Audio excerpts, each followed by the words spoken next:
Hey guys, welcome back, or if you're new, welcome. It's good to see a new face.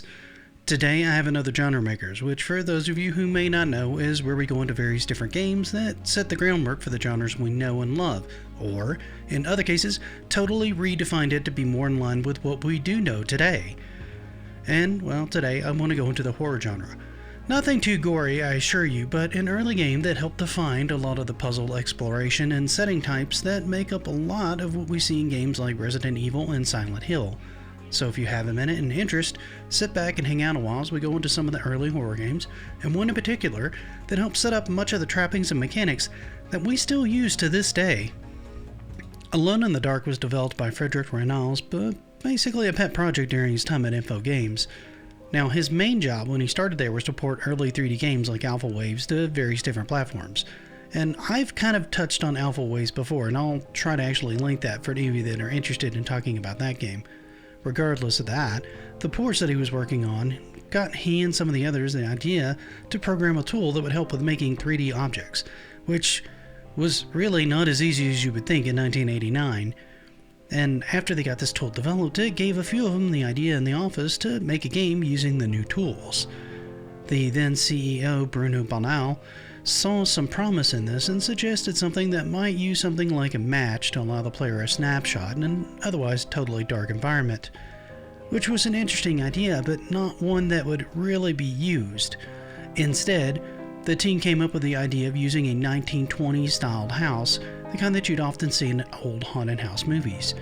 The player could move around the house freely in full 3D with clever use of 3D models and space, along with bitmap style backdrops to give the overall illusion and feel that the house was fully 3D. And frankly, this is kind of impressive looking for the time, as the game came out in 1992. For reference, this is around the time that the Sega Genesis and Super Nintendo were pretty much going toe-to-toe in who would win the console wars. The PlayStation wouldn't come out for another 3 years, and the N64 wouldn't really see the light of day for 4 years in the States. So this level of 3D graphics and detail was truly an impressive feat to look at the time. I know what you're asking though, how did this play? Well, let's take a look at this, shall we? Alone in the Dark honestly plays a little bit like a point-and-click adventure game. I know, that really doesn't make a ton of sense up front, but stick with me, I think it will in a little bit. You see, you move around the 3D environment, and to interact with things, you use this menu interface system to investigate and pick up various different items. These you can later use in the game or just drop due to not having enough room or space in your inventory. Each item you pick up takes up a certain amount of space or has a certain weight, which limits how much you can carry at any given time. This is a lot like the way that games like Silent Hill and Resident Evil, you would move around in this tank form and have an inventory that had a limitation based on the size and space of the objects.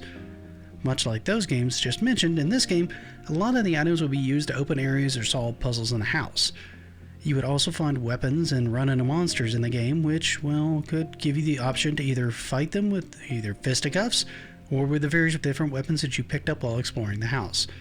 In short, it's Resident Evil 4 years before it ever came out. Or more, actually.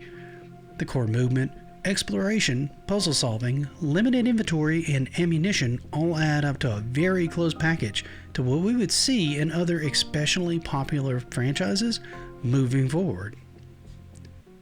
Now that's not to say that those games came out and this one just flopped. This game actually did rather well for itself with sequels all the way up to 2001. It would even go on to have a reboot in 2008 and another reboot, in fact, this year in 2024. And it's easy to see why, as many people likely got their first taste of survival horror style gameplay directly from this game or from one of the games that it helped inspire along the way. However, what do you guys think of this one? Were any of you fans of this series at all, and if so, which games do you like? Have you tried any of the reboots, and how do they compare to the original?